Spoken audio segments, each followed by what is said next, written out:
Hello, everyone, and welcome. Thank you all for joining us today for this live stream event. My name is Rebecca Karen, and I am the event planner of Microsoft Reactor New York. Before we begin, I'd like to quickly review two items, our code of conduct and the event guidelines. For code of conduct, Microsoft is dedicated to empowering every person and every organization on the planet to achieve more. This includes Microsoft Reactor events, where we seek to provide a respectful, friendly, professional experience for everyone, regardless of gender, sexual orientation, physical appearance, disability, age, race, or religion. So please keep the comments on topic. Comments are welcome. Thank you so much. This session is being recorded. You will not appear in the video. The recording will be uploaded to the Microsoft Reactor YouTube channel for on-demand access in a few days. If you have questions, please submit them to the Q&A on the top right of your screen. Please note Teams live sessions tend to have a little bit of a lag in feed from speaker to audience, so there may be a delay in response.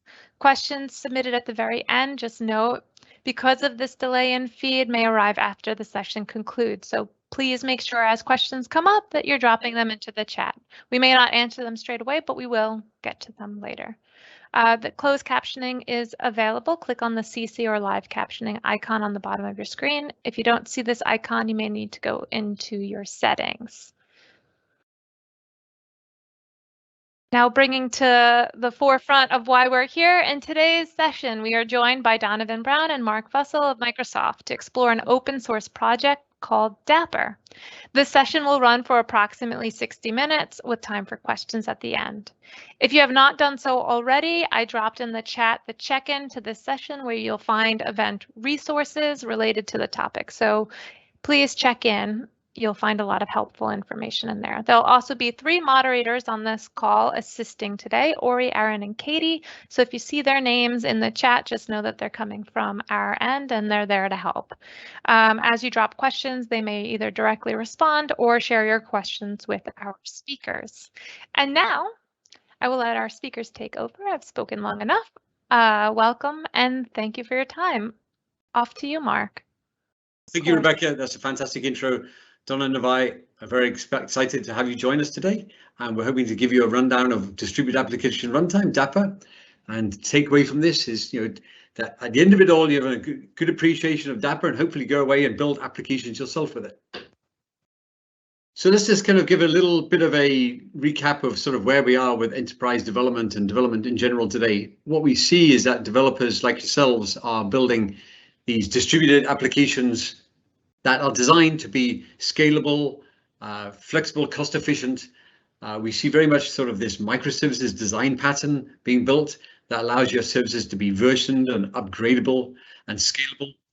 And typically we see more and more people building their applications as they tend towards building things on a serverless type platform, on PaaS platforms, and moving away from infrastructure. But of course, we recognize the fact that there are infrastructure needs as well, where people have to take advantage of platforms like Kubernetes that span across clouds. And then generally we see a lot of developers using multiple different languages, particularly in development, using the tools of their choice. However, we also see that there's a lot of things that are holding you back as a developer. There are sort of limited tools and particularly runtimes to help you sort of build these applications. Those runtimes that there are around tend to require you to throw away all your existing code and sort of take on a new platform and sort of start from scratch again. And typically runtimes target just specific platforms. It might be sort of Kubernetes only, or they might be tied to a certain cloud. They don't provide portability. They don't provide the ability to kind of span across cloud and edge. And so these were all the things that we attempted to address inside Dapr. And when we look at the types of applications you're going to build, we look at things like an e-commerce type application that consists of different individual microservices themselves, or we look at type of integration scenarios whereby you might be pulling data from one source and writing it out to another. This is classic B2B integration. Or you might be building sort of some high scale IoT type application that requires you to pull in ingest lots of events and spin up lots of small pieces of code to sort of deal with all those events. So these types of applications we see very, very common, increasingly being built on top of clouds like Azure. So that's where Dapr comes in. Dapr is aimed at building and helping you build these event-driven, portable, distributed applications on cloud and edge. And its primary goal is that we took many years of experience and put it into this platform so that you as developers could be given superpowers. So the goals were, rather than you reading docs and like reading about all these distributed system practices and how you have to build more, why don't we just give you the code? So that's exactly what we did. Dapr provides you a set of APIs that you can use from any language or any framework, and you can call those APIs based upon standards like HTTP and gRPC, including other standards like how you to publish and subscribe with messaging with like cloud events, and give you the ability to build these distributed applications. And importantly, we made the platform extensible and pluggable so that you can come along and make sure that you can plug in the types of components or the types of databases or types of sources of information that you want to communicate with. So this pluggability has become extremely flexible in terms of how you actually build your applications, make them portable across different environments, and actually has allowed the community to become very deeply engaged with Dapr. And then overall, we're trying to make sure that Dapr is very much community driven. In fact, it's a very deeply community driven project. It aims to be vendor neutral. We've submitted Dapr to the Cloud Native Computing Foundation, CNCF, and is currently going through sort of the approval process there. And so we have extensive community engagement, and at the end of this I'll point to how you can get engaged with the community, because we'd love to have you be involved with the Dapr community. So let's sort of dive in a little bit deeper. At its core, Dapr has these building blocks, and these building blocks are accessible over protocols, HTTP or gRPC. And with these building blocks, you could walk up to them either with built-in provided SDKs that are sort of language friendly to the type of language you're using, or you can call them over any language that's able to call over HTTP or gRPC, and effectively access these capabilities of Dapr, these building blocks. And the way Dapr does this is it launches Dapr as a sidecar process to your application. So you as a developer just treat all of these pieces of code, these building blocks, as simple local API calls. Importantly, Dapr can then be deployed and run on any form of infrastructure. You can run it on Kubernetes' environment, you can run it on a set of VMs. As a result of those platforms, you can run it on sort of any cloud, you can run it on edge, it runs on ARM devices, it runs on x86 devices. And so this portability means that you can use it for not only building cloud applications, but sort of edge applications as well. When you look at the sidecar model, this is what makes you, the developer, have superpowers. Effectively, Dapr provides you this local HTTP or gRPC call over a Dapr API. And using a localhost call, in this case, I'm calling localhost 3500, I can take advantage of the Dapr API in order for it to do capabilities for me. So in this case, I'm using Dapr's service invocation. I want to invoke the new order method on the cart application that's running somewhere in my environment. Now, I don't care where it's running. It could be running on the same machine, it could be running on a different machine, it could be inside a Kubernetes cluster. Dapr will do all the hard work of figuring out where to call it. Or if I want to get hold of item 67, which I stored as some state, because I'm making this a stateful long-running application, say to store the session state for an for a game, or a business workflow that I want to maintain the state of my workflow where it was running, I can take advantage of Dapr's state APIs in order to be able to get hold of a particular item of data. And so you get this idea. I'll show you examples. I can do publish of messages, I can access secrets, and this is all because I have a localhost Dapr sidecar running next to me that I can call over a simple HTTP or gRPC protocol. Now, when you combine this into an application, and in this case example, I have two services, service A and service B, the Dapr sidecar instances are running for each one of those services. And so now, when I call from service A and I want to invoke that new order method on service B, Dapr does all the hard work of creating a secure, discovering where service B is from service A, doing a secure channel, doing anything to do with the retries. You can do ACLing so that service B can deny requests from service A. And all of this is taken care of for you. All you had to do was take advantage of Dapr's API. And this is where you also see this pluggability of components come in. The beauty of the pluggability of the components is that if I want to store and take advantage of Dapr's state APIs and store its state inside a database, for example, I can plug in different components depending on how I want to store it, and I don't have to change my code. So in this case, say I was storing all my state inside Redis and I was building and developing an application locally, but then I decided I want to move my application into a cloud. Without changing my code, I can simply swap out the backend store to save my state in to, say, a Cosmos DB database in Azure, or it might be AWS DynamoDB if it's in AWS. And my code doesn't change, but I still get to store all my state inside one of these supported component stores. So this model of having Dapr's APIs that you can call these components gives you the portability, the flexibility, and gives you all the power effectively for you to be able to build these distributed applications.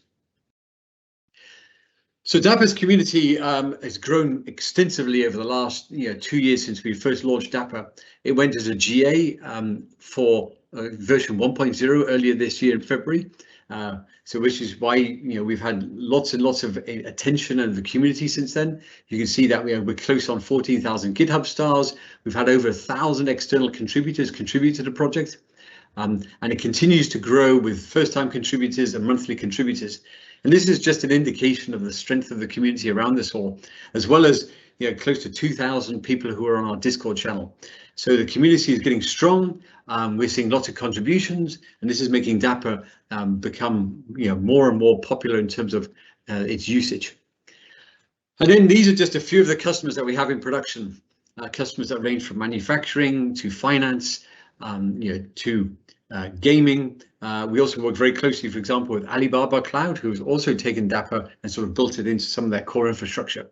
And you can visit this link at the bottom here, where more and more kind of community customers kind of post their usage of Dapr and how they're using it. So at this point, I'm going to pause. I'm going to sort of dive in a little bit more into the Dapr building blocks. I'm going to show you some demos and some examples, and just talk through all of these in terms of how you can use them. There are these kind of 7 main building blocks we talk through. Service invocation, which is about how you do calls between 2 services. State management allows you to create long-running stateful applications. Publish and subscribe to create event-driven services where you can receive and send events on topics and apply to events that trigger code. Bindings, if you're familiar with functions, Azure Functions is identically similar to that. It allows you to be triggered by and send events out to external systems. Observability allows you to do trace calling across all your method calls, and you'll be able to see the observability of the applications themselves.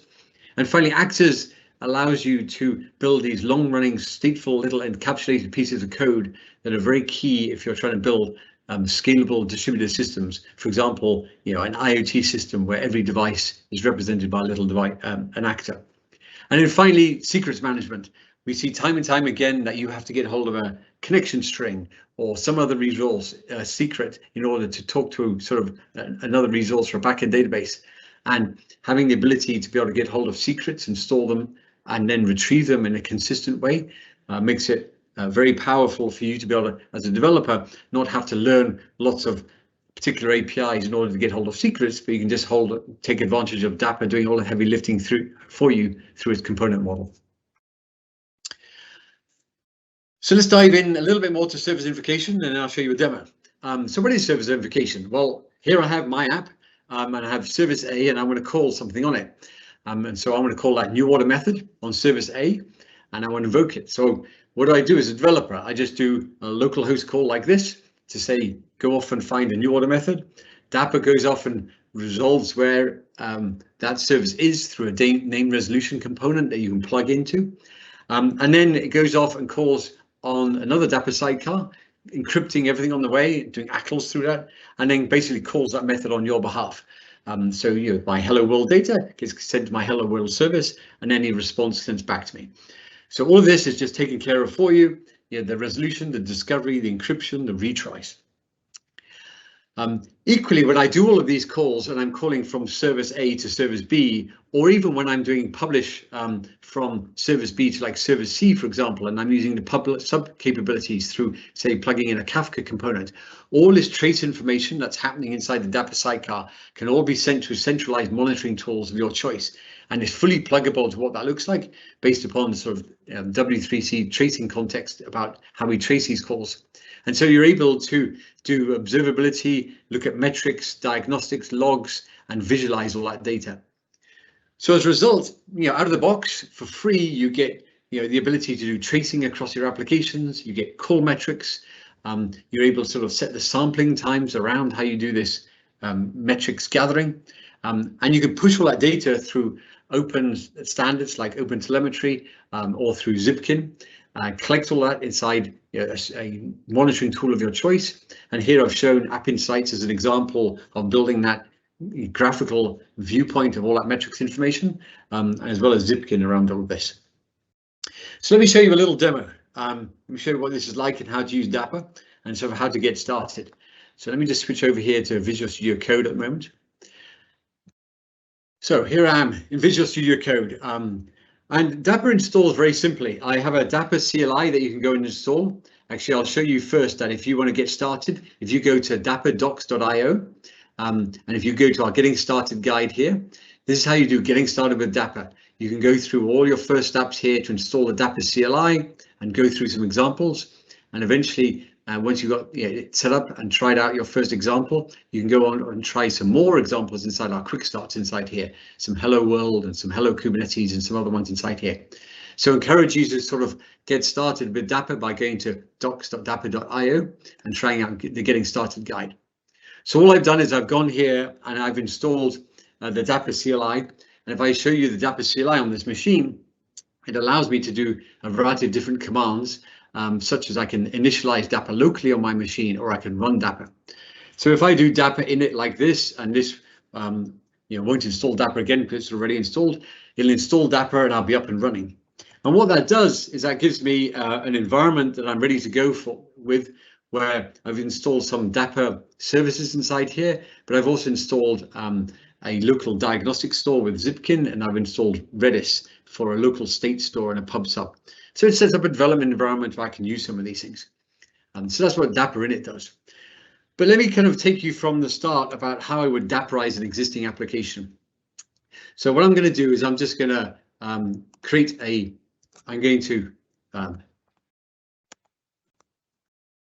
clear this at the moment. What I'm going to do is I'm just going to do a new .NET application, and I'm going to create from scratch here. I'm just going to do a new .NET app, and I'm going to call it my app. So create a new directory around all this, and then I'm going to show you how you Dapprize this. So what I've done is I've done a .NET Mark, new. sorry to interrupt. If you don't mind just zooming in a bit. Okay, there we go. A bit more, maybe like 125 or 50. Is that okay? Yeah, I think that's a bit better. Thank you so much. Is that a little bit better? Can you see now? Yeah, I think that should be good. Thank you. So what I've gone and done here is I've created a new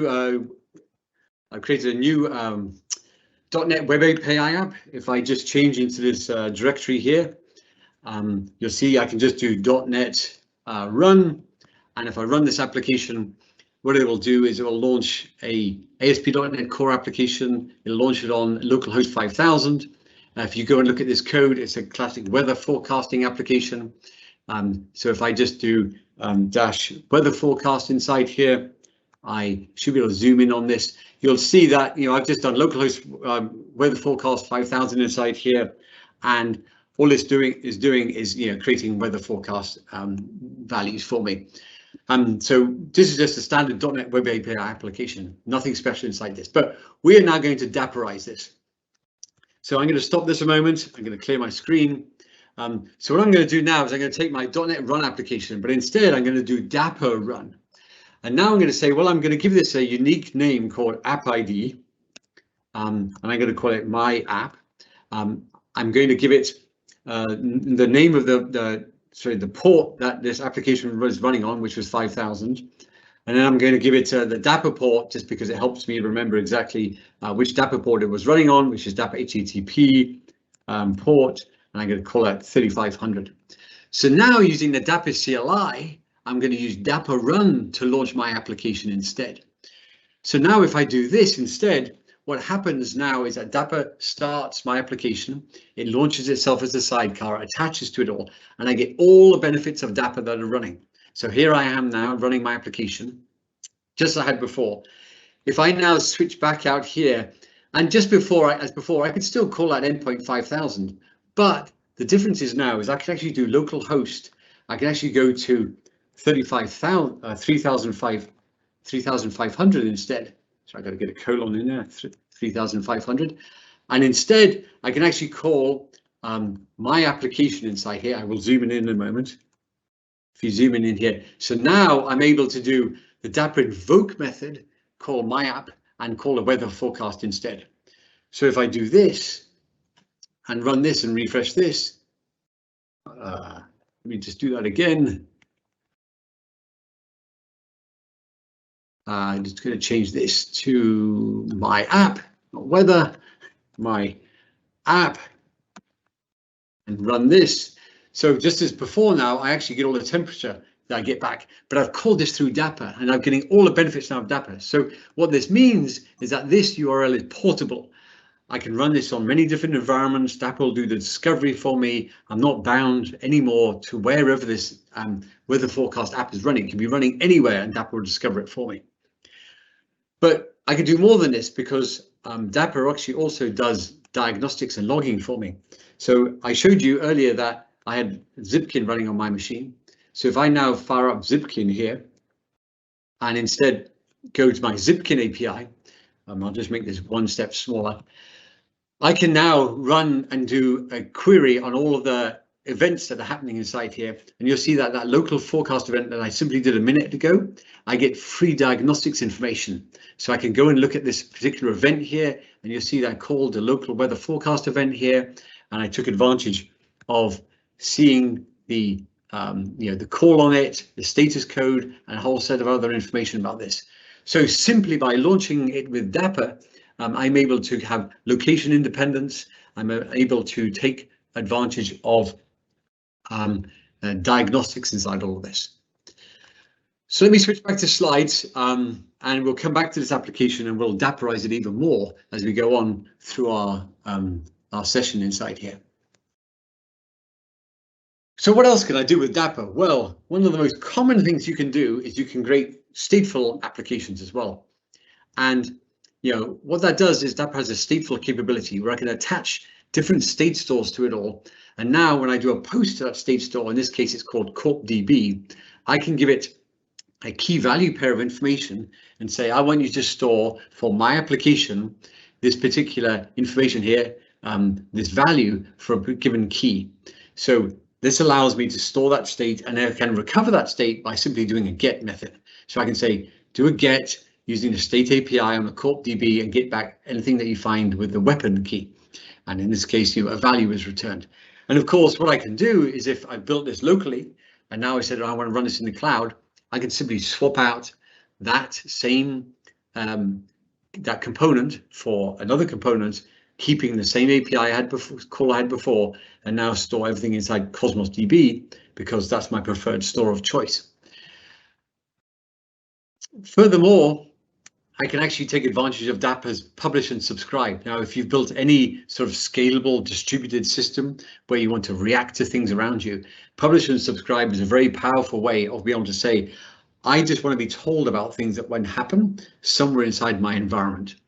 So Service Bus, for example, is a great example of this in Azure. In Azure today, I can subscribe using Service Bus to events and say, when I publish an event, get me notified about it all. Event grid is another type of pub sub thing where events get sent to you when kind of resource changes happen inside Azure. So Dapr allows you to do publish and subscribe, across many different types of services. And so in this case, I can take advantage of it and say I want to plug in Redis as my pub sub capability. And so now using one of my applications, I can take advantage of Dapr's publish capabilities and say I want to publish an order, and then the services over here that are subscribed to that order can call on different endpoints. In this case, service B called factory/order with the data it receives. And on this case, this service A called its order endpoint. And both of them received copies of the order because they were subscribed to the order message that was published by the my app. And so in this way, I can build sort of event-driven systems. And again, as you've got hold of this by now, you know, if I took advantage of Redis, but I wanted to swap that out and instead use NAT server or Azure Service Bus or GCP PubSub, I can take advantage of that and, you know, plug in these different providers without me having to change any of the PubSub code around all that. So let's go back to our application here a moment, and now let's kind of enhance this a little bit further. So if you are familiar with the application that gets given to you, which is this out of the box one, you'll see that it's this weather forecasting application, which I will just open up here. You'll see it's this weather forecasting application. Let me hide this here a moment. Actually, let me open up the controller. You see that it's this weather forecasting application here, which is an ASP.NET Core controller. You know, it generates some different types of weather inside here and has an HTTP GET inside it all, and it just generates some random weather patterns for you, and that's all it is. If you actually go back here, you'll see that there's a startup inside here. You know, that's a startup command, and it effectively allows you to set up some routing rules and set up some controllers. So that's all we did. This has got nothing to do with Dapr inside this all. But I've taken that same weather application. Let me close these examples down. I've taken that same weather application, and what I've gone and done now is I've Daprized it in code. So here I am now inside this weather version of this. And if I go to the startup command inside here, you'll see nothing really changes inside here, but all I did instead is in the controllers, I simply added this controller that says add Dapr. And by doing this enables me to do dependency injection onto all of the methods that I have. So that's all I had to do inside the startup command in order to take advantage of Dapr. In order to take advantage of some of the PubSub events, I actually I'll show you what these like. I can also do a subscribe handler, but I'll show you what that looks like in building a new method first. So that's all I did inside the startup command. In the controller command here, what I've gone and done now is I've taken, let me just hide this here a moment. I've taken exactly the same code I had here before, this get method, but instead I've taken advantage of the Dapr dependency injection here to get hold of a Dapr client that I can use. And now this shows an example of how I can take advantage of Dapr's first class SDK, in this case the .NET SDK, in order to give me a true .NET experience. So in this case, when I call onto the HTTP GET command this time, which I changed slightly, this time I'm just going to generate a new random weather event inside here. And then I can take advantage of the Dapr client that's given to me to save its state and to get the state for a particular weather forecast type of class. And you'll see here that I can put this in called store name and store a key here called weather. So this is the name of the store. This is the key. And what this store name here is, if I scroll up here, the store name is simply a string here called state store. Now you're going to ask, well, how does that get mapped to, what is a state store? Well, Dapr has these components that I talked about earlier, and I can set up one of these state store components, and it's simply this just YAML file that I put into the same project. And I say, in this case, here's my state store, and it's of type Redis. I give it some metadata information about how to attach to Redis locally. And by the way, all of this secrets information here be pushed out into external secure key vaults. And so this is all I actually had to do to take advantage of, storing state into a local state store, in this case Redis. And of course I could change out this state store, and I could say, instead of using Redis, I could use Cosmos DB or some other state store. So now I've got my new weather forecasting application. Let's go off and just open up a new terminal for this. What I'm going to just do here is I'm going to open up a new terminal. I have an existing one here actually already.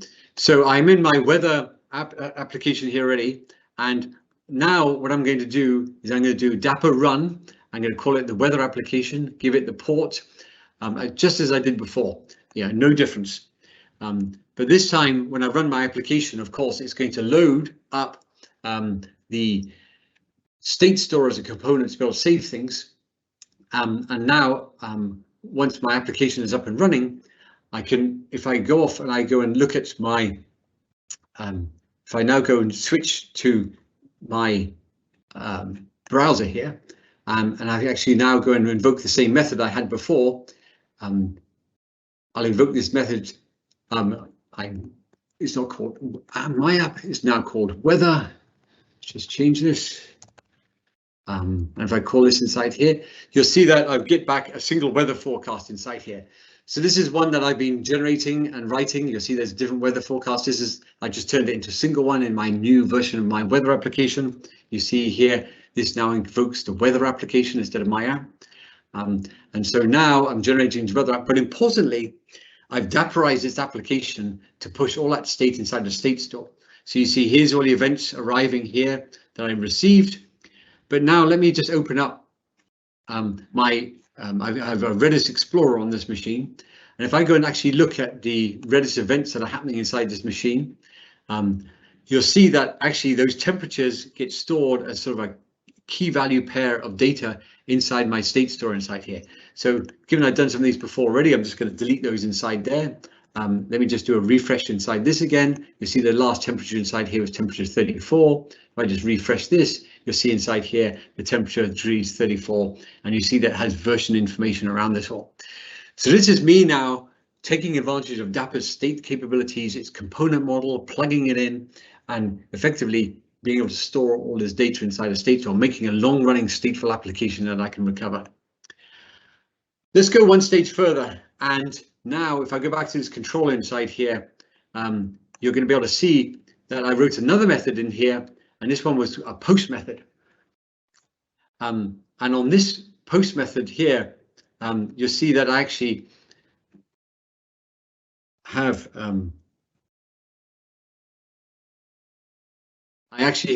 this post method inside here. I just have the ability to send a pub sub requests to this, and in the same way it stores state as I did before inside here, so I can take advantage of Dapper's pub sub capabilities inside here.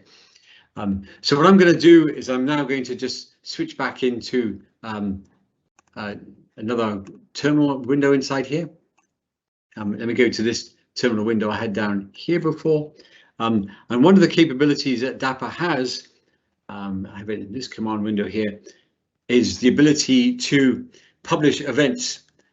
So I can take advantage of Dapper's, if I get to inside here, let me just look at the moment. Let me show you how Dapr is running in terms of the list of applications that are running. So here's my application that's running my weather example. So now what I'm able to do is I'm able to publish an event to this new API inside here. So I can publish a pub sub event to the weather application onto that new endpoint inside here, and I can send it new data. And in doing so, this event gets published inside here, and now I've made my application my controller application correspond to events inside here. So if I go and refresh here inside here, you'll see that the new temperature has been updated inside here. So this is just an example of how I've Dapperized my application, but by providing pub sub capabilities to it, and making it stateful on long running, and basically improving my application by using Dapper's capabilities in its state and sort of for pub sub handling of events. Let me switch back to the video, to the slides here we're going, and I'm going to just talk about the last set of capabilities that Dapr can take advantage of. That's very powerful. The triggers allow you to have things like external Twitter events, public and numerous triggers to say trigger my endpoint, where I might have an endpoint saying new tweet, and if any new particular thing happens to my Twitter account with a particular query, I can get notified about it. Or I can have the concept of output bindings, where I can sort of say, here is my application. I want to be able to sort of send an event off to Twilio or off to Kafka or any one number of the numerous Dapr bindings that are built, and to be able to trigger events and send things out to external systems. And so building these allows you to build sort of integration scenarios, event-driven scenarios, and anything built around a classic microservices design. At this point, I'm going to hand over to Donovan. Perfect.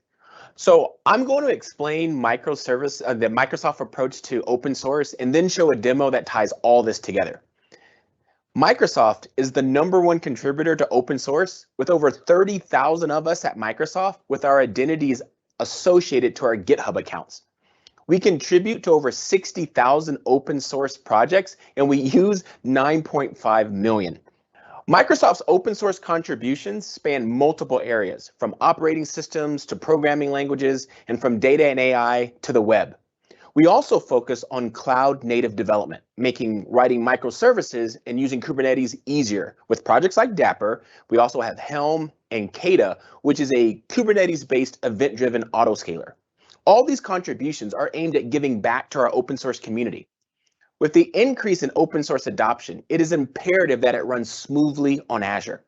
Over half the cores in Azure are running Linux, and we are heavily invested in enhancing the performance, the reliability, security, and resiliency.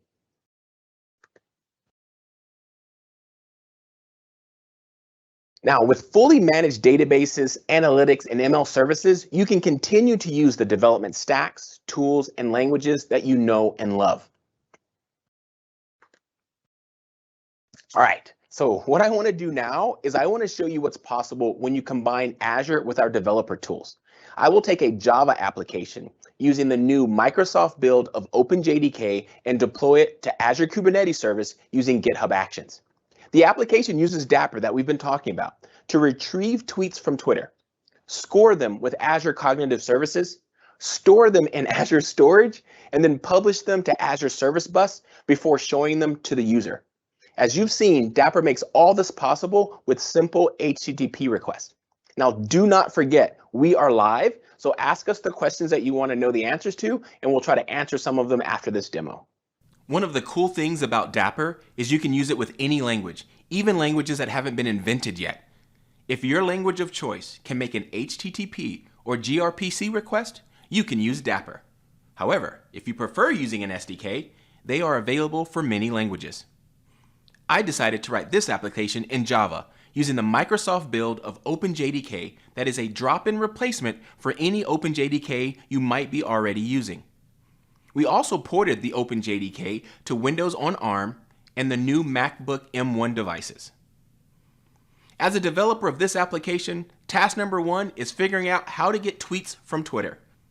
Thanks to Dapr, I did not have to learn the Twitter APIs or install any SDKs. I just defined a Twitter binding with a query, and when a tweet is sent that matches, our service gets called. I simply wrote a post method and Dapr delivered the tweets. On lines 39 through 44, I am setting the URLs to use the Dapr components. HTTP request to these URLs will allow me to call another service, store state, and publish events. When I'm running locally, I will be using Redis for my state store and PubSub. However, when I deploy to Azure, I will be using Azure Storage and Azure Service Bus. But notice, there is no need for Redis or Azure-specific code because I'm using Dapr. Here is an example of a service-to-service invocation. I am using the standard HTTP client class to issue a post request to Dapr. Dapr will find the other service on the network and call the desired method for me. The service on the other end just defines a method that accepts a post request to the same route. Services don't even have to know they're being Daprized to reap the benefits. Services run with Dapr will get observability and tracing for free. Storing state or placing a message on a topic can all be accomplished by making an HTTP request to the correct endpoint. Let's run the application locally. I have already started the viewer and processor services. Now I'm going to run the provider using Dapr so it starts getting tweets. With Dapr streaming logs from all 3 services, I feel like a TV show hacker. Switching to my browser confirms that the 3rd service is processing the tweets from the Dapr PubSub component. With my local testing complete, it's time to move the code to Azure. Because I'm using Dapr, I don't have to change a single line of my code. All I have to do is update the component configurations to point to Azure resources. The same is true if I move my code to another cloud or to the edge. I'm going to deploy my entire solution, including my infrastructure, using GitHub Actions. My infrastructure will be deployed using Bicep, which is a language that allows me to implement infrastructure as code. Infrastructure as code is a DevOps best practice where you codify your target infrastructure and automate its deployment. Using GitHub Actions, I can also codify my entire workflow using YAML and target macOS, Windows, and Linux. This is a GitHub Actions workflow that builds Docker images, deploys the infrastructure, and installs the application using a Helm chart into AKS. Because this workflow can be triggered every time a developer commits code to a repo, we can implement continuous integration, or CI. CI is the practice upon every commit the code is downloaded, compiled, tested, and packaged for deployment. Here in GitHub, picking a run will take us to the summary. Notice we build 3 Docker images and deploy infrastructure at the same time, drastically reducing the time to execute the workflow. You can review the individual steps and logs by selecting a job. For instance, here is a step that used the Azure CLI to deploy our infrastructure using Bicep. Examining the deployment job illustrates how flexible GitHub Actions can be. There is an entire marketplace with thousands of actions that you can use to build your workflows. If you don't find what you need, you can always create your own or you run a custom script. For example, in the Get IP step, I was able to query the IP addresses of the services exposed by AKS using a PowerShell script. Clicking the first address will take you to the viewer now running in Azure, reading tweets from Azure Service Bus instead of Redis. This is one example of how easy it is to move your code from your dev machine to the cloud without changing a single line of code. The second address allows us to review trace information automatically provided by Dapr using Zipkin. Here is a trace of a tweet entering the app from the Twitter input binding, being scored by the sentiment service, saved to the state store, and making its way to the viewer. This level of trace information is invaluable for troubleshooting microservices and is provided automatically when you Dapperize an application. Writing microservices no longer has to be scary. Combining the power of Dapr, GitHub Actions, and Azure enables anyone to build and run microservices at scale. During the build conference, we announced the general availability of the Microsoft build of OpenJDK for Java 11. This is a new long-term support distribution of OpenJDK that is free, that is open source, and can be deployed anywhere. A lot of people are wondering why. First, because we run over 500,000 JVMs here at Microsoft. And we use Java for LinkedIn, Minecraft, and many other internal systems, including managing Azure infrastructure. Secondly, we have many external Java customers. Having our own build of OpenJDK allows us to quickly respond to the needs of our customers and our internal teams. This has also enabled us to participate and contribute back to the Java community. Because we run such large enterprise workloads here, we also have a lot of experience with Java, and we can share that information and that experience back with our customers to help them run their large-scale Java applications on Azure as well. Last thing I want to leave you with before we jump into answering some of your questions are some resources that you can use to learn more about what we do here at Microsoft and how we support and use open source.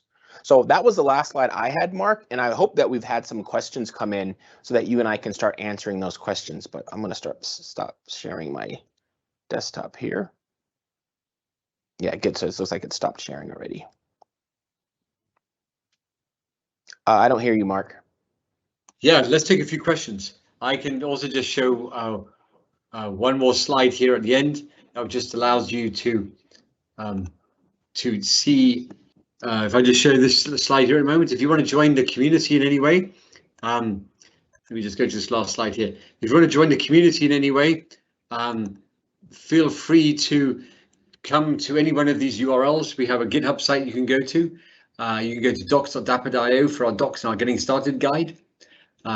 Join a Discord community or follow things inside our on our tweet channel.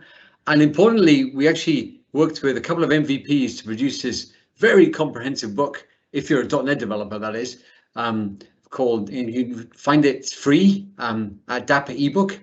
and this is about to be released and updated every month. It gets updated based on changes we're having inside it all. So if you're a .NET developer, I sort of fully encourage you, or even if you're actually a non.NET developer or a Java developer, there's some great information in this free ebook we had. Yeah, so with that, we can take a few questions, Donovan. Yeah, well, one of the questions that I saw come across was, what are the common issues I need to be aware of if I decide to use Dapr to upgrade my existing Docker-based microservice application? Well, I mean, so when you have an existing Docker application, and one of the interesting things is depending on how you run that application today. So, for example, you may be trying to figure out how do you call between some of your containers from one to another, and a lot of the time I see today is that people sort of have hard-coded ports and hard-coded URLs, and so one advantage you can take apart is that you can now run all those Docker containers, and instead you can launch them and run them with Dapr as a sidecar to all of those Docker containers. And so things like having hard-coded ports and having hard-coded URLs, you can sort of get rid of all that code and let Dapr do the heavy lifting. Typically, when we see people build applications like that, they then run it in some environment. And although we didn't show it too much today, you can run Dapr inside of a Kubernetes environment. So typically, if you're running your containers, you're probably running them inside a Kubernetes environment. So in that case, deploying them there and having Dapr launch as a sidecar to those existing Docker applications, and then taking a chance of all those benefits will probably make it a lot more flexible for your application, and you could probably throw away a lot of code. One of the things that I think is interesting, that's definitely not an issue that I think people might want to think about or consider when they're thinking about using Dapr, is you don't have to use all of it. So this is not a rip and replace of what you currently have. If there's only one portion that you're struggling with, and we've identified that internally at Microsoft, there's a team who already has an existing infrastructure. They're already running microservices, but man, this part really, really hurts. If you could make that part easier for us, we would be so happy. And what we're able to do is go in and say, yeah, Dapr can do that for you, just that one part that you need. So don't think that going to Dapr means ripping and replacing everything you've already figured out and replacing it with a Daprized version of that. Correct. Yeah, in fact, that's very true. If all you wanted to do is just use the state management thing to save some state, that's all you have to do. Right. It's very, very simple to do that. And maybe you're launching your applications with Docker Compose today. Dapr integrates with Docker Compose. It launches it, or your Dapr sidecar with Docker Compose. So you don't have to do any changes there to any of your application. You can just use one of the APIs if you feel that's all you need. Correct. And one of the questions I saw that went by, I think Ori already answered it, but just for those who weren't following along in the Q&A, was, did Dapr actually create the Docker file for me when you started running your application? And what Ori pointed out is that Docker is not a prerequisite for this. You can actually run Dapr and Daprized applications locally on your machine. So if you're using VMs, you can still Daprize your application and take advantage of the observability, calling other services, all that nice stuff. Doesn't mean it has to be inside of a Docker container and running inside of Kubernetes. The whole point of Dapr was allowing you to have that same rich developer experience you have locally, that F5 experience, without having to deal with all the headaches of Kubernetes and containerizing your app. But then if you're ready to do that, what's beautiful is you don't have to change your code. You can go from running on bare metal to running in a Kubernetes environment, and your code is essentially the same. Exactly, yes. And in fact, that's one of the things that we've seen. We've had developers come up to us and say, it's also almost like you've given me a little bit of an Azure in a box. So for example, if you trying to build an application that uses Azure Service Bus today, trying to do that on your local machine is hard because there isn't an actual way to run that code locally. You can actually take advantage of Dapr to run it all with Redis locally, and then simply switch out that component and use Azure Service Bus, and the functionality remains the same.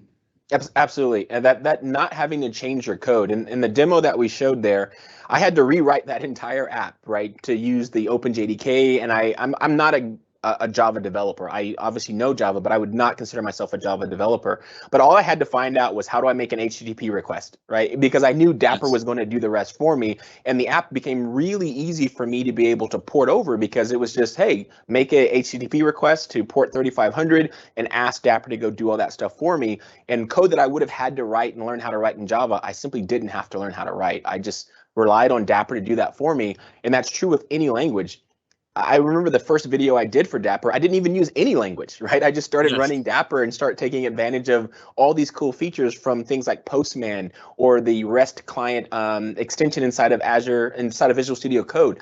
As long as you can make that request, you can now use it, which is kind of what I said in that demo is even languages that haven't been invented yet, you don't need an SDK. We have them, but you're not required to use one to take advantage of Dapr, which I think is one of my favorite things about it is whatever language you have, bring it, and we're going to help you write better applications with it thanks to Dapr. Yeah, it also does a lot of simplification. Actually, this Dapr ebook example, they took a very well-known Microsoft application called eShop, which has been out there for about 4 years, and it uses Docker Compose and it uses containers, and they said, right, we're going to Dapprize this fairly large application, and they threw away 40% of the code. Just because they didn't have to do so many of the things that a developer would have to do for the heavy lifting around this all. So if you go look at that Dapr ebook and go and look at the Dapperized version of that eShop application, you'll see that instead of having to write all this code to choose between Redis and between Azure Service Bus and to try to set up pub sub events, it dramatically simplified the code. All right, Mark, I got the question we always get, right, is like, so what's the footprint? What's the cost that I'm paying for running Dapr as a sidecar? So can you throw out the how big it is and what latency it adds to your calls for us real quick? Yeah. So the actual size of the image on disk is pretty small. It's only like 4 or 5 megabytes. When you actually load it in memory on a per instance basis, it takes around about 28 to 30 megabytes of memory. So it's pretty small. It's pretty compact and pretty tiny. The latency of a call, if you stick that round trip, if I do a round trip for a 1 kilobyte message that goes on sort of a standard sort of VM machines that there's a link to in our docs. The latency as a round trip that goes from one service through Dapr across the network to another service and back again is only 2 milliseconds. So it's pretty lightweight in terms of its memory usage, and it's very performant in terms of the round trip and the latency of the call. In fact, our aim is to always try to be better and faster than other sort of mesh type things like Linkerd, for example, and things like this. So we actually have a very high performance and very high throughput. So given all the benefits it provides, that's a tiny little impact on your application. Cool. So I saw there we have 2 more. We might be able to get to both of them. The first one is from Frank, and Frank says, if I wanted full observability, don't you need to run everything you're already running, Docker, Kafka, whatever, inside of Dapr? Do you have to Dapperize every part of it so that you get that rich observability that you get from Dapperizing an app? Well, Dapr will take all the calls it goes to it. So including calls that it makes on your behalf. So if you do a call to a Kafka component, it'll log that call for you. If you do a call to another Dapr sidecar, it'll log that call for you. So yes, I mean, if you have an existing application and you just use Dapr in a small part of it, you're only going to get a small advantage of that. The more that you put Dapr as a sidecar, the more it takes and tracks that information for you. But it will log all the calls to external systems for you and things like this, including if you do it across pub subsystems. So for example, if you plug in Kafka as a queue, or you're using pub sub across that, or even if you plug in service bus as a queue, Dapr flows the trace ID information through all of that. So you can actually see a call graph where you might have an application running on one machine, it goes through Azure Service Bus and then back down to another machine, and it'll show that whole trace dependency for you. So It does a lot of heavy lifting for you. You just got to make sure that Dapr has to kind of be able to do that on your behalf. Yeah, so like the trace we showed where you could actually see a tweet enter the app, and then bounce around all the different services. Like you could literally trace the exact tweet. It wasn't just this random, oh, I saw this, I saw this. Like, no, I saw that tweet come in and then I sent it to get scored, and then I sent it to storage, and I sent it to the bus, and then I sent it to the view. It was really neat to see that nice flow through the app versus just random spattering of telemetry that you might get otherwise. Exactly, yes. And I think that's one of the most powerful things, because, I always say that there are 3 things you have to get right before you build an application. Get your CI/CD pipeline up and running, primary. Understand what your security is. We didn't touch on Dapr security here, but it has a lot of stuff to make your app secure. Make sure you ACL, make sure you do things encrypted on the wire, make sure it prevents you from people doing attacks to you. And then finally get your observability right, because when things go wrong in production, you've got to find out what's happening first, and you've got to jump on that logs and diagnostics. So those are your 3 basics. Awesome. So I think we're at time here. Again, look at this screen, take a screenshot of this. There are a lot of great ways to get a hold of us and talk to the team that's building Dapr, figure out what's coming up. The community calls are always interesting. The one we had a couple weeks ago, I forget what the company was. They blew my mind. Like, they had me even thinking about Dapr differently, the way that they had incorporated it inside of their app to where it was launching Dapr for itself. It was just like, holy mackerel, this opens up a whole new world for us, ways that we can leverage Dapr. And I think the more you learned about Dapr, the more excited I get, and the more excited you'd get about it. So please reach out to the community and ping us. We're more than happy to engage with you. We're all on Twitter, we're all on Discord, we're all over the place trying to be in the community. So please reach out to us and let us know how we can help. Yeah, those are great words, Donovan. Awesome. Thank you so much, everyone, for joining. Sorry for the few of the technical difficulties, but I think we got through everything that we wanted to cover with you today. And if you still have questions, please reach out. We'd be more than happy. Follow us also on our YouTube channel, because we're doing a lot of videos there. Also, you can follow me on YouTube as well. I do a lot of Dapr content that's not hosted specifically on the Dapr site. So we're trying to get you as much information as we can in as many ways that we can. So please reach out and let us know what you need. Okay. Awesome. Thank you so much, guys. That was great. I know we did have a couple little execution hiccups, but it was fine. This is the virtual world that we're in right now. So everybody, they have to understand that we've all been through it. So it's great. This was a wonderful session. If you didn't think it was live, they knew immediately it was live at that point. If you didn't think we were really here, like, we're really here. We're here right now. We're here. This is live.